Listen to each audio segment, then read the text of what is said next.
The professional usually begins by analyzing and dividing the desired behavior, such as the child saying the name of a preferred snack, into smaller steps or components. Operant conditioning principles are then applied to teach the child each of the steps. For example, first the child gestures toward the snack and attempts vocalization, such as a grunt, and as a reward receives a snack. Later, the child uses an approximation of the word and receives a snack. And with continuing progress, the child says the word and receives a snack. What do you want, Ryan? Different. Tell me. Reason. Good. I? Reason. Good boy. As the child progresses, non-food items such as sticker charts can be used to reinforce good behavior. For example, the child is awarded a sticker for behaviors such as establishing eye contact or remaining in his or her seat for a period of time. Look at me. Good girl. To ensure consistency, families are trained in behavioral techniques and encouraged to provide additional hours of instruction. This depends, of course, on the capabilities and resources of the parents. Many educators use as a model the TEACH program, that is, Treatment and Education of Autistic and Related Communications Handicapped Children, based at the University of North Carolina in Chapel Hill. Central to the TEACH program is education that is individualized but structured to provide the children with predictability and to clarify what is expected of them. This enhances their learning, helps them to become organized, and respond more appropriately to the environment. One aspect of this structure is the physical layout of the classroom.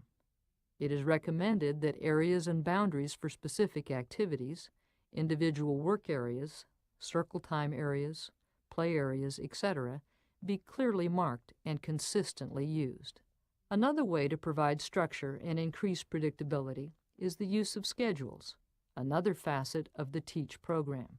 We put them on a picture schedule or an object schedule, and this is normally set on a wall, and we work from top to bottom. When the children come in the morning, the first thing they do is to check their schedule, and they'll find the picture of their backpack, and this tells them to undo their backpack and put their backpack away.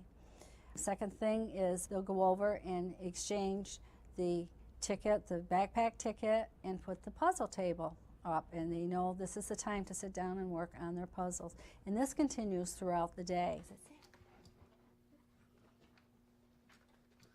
You got it. Go do your puzzle. Parents can also provide structure at home. What we found is helpful with her is to just draw a calendar and say, first you go to school, then you go to speech, then you do this, and she has the ability to recall and recollect what she does, and it makes her life that much easier. What do you do on Tuesdays? You go to school, and who do you see? Miss Michelle Johnson. But once you get into that routine, you have to be strict with that routine. Breakdowns occur when you say to Katie, we are going to 3 stores, and you only go to 2. You said you were going to 3 stores, Mom. She's now at the point where we're introducing that kind of frustration to help her develop skills to deal with that, because your life, no matter how much you try to schedule it, there's always disruptions to your schedule. Many programs use the Picture Exchange Communication System, or PECS, developed by Andrew Bondi and Lori Frost, that helps the child initiate conversation and communicate. It is based on operant conditioning and can be used in schools by specially trained individuals and in homes by parents who are specially trained. PECS is Picture Exchange Communication System. It's a system that's used for children that are nonverbal to give them a way to be able to communicate. Initially, you start with a desired item that they may want, but they're having to exchange a picture for that item. Eventually, they're having to initiate, go up to an adult, give the adult the picture so that they can communicate, I want cookie or I want drink.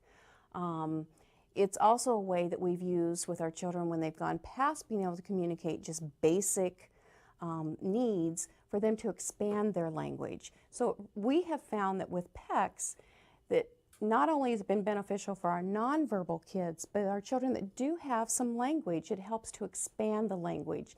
And we have found a number of our kids have gone on to develop verbal language using pictures as a way of initially just getting them to understand the idea of communication. Physical activity is an important part of any program. It is thought to help increase attention. What we do a lot of times is we give children what's called a sensory diet.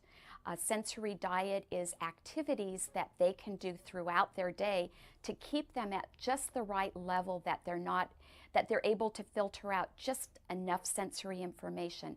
Some of the activities that we would provide these children are what we would call heavy work patterns, activities that they would have to use their large muscles and joints. That's typically calming for children with autism.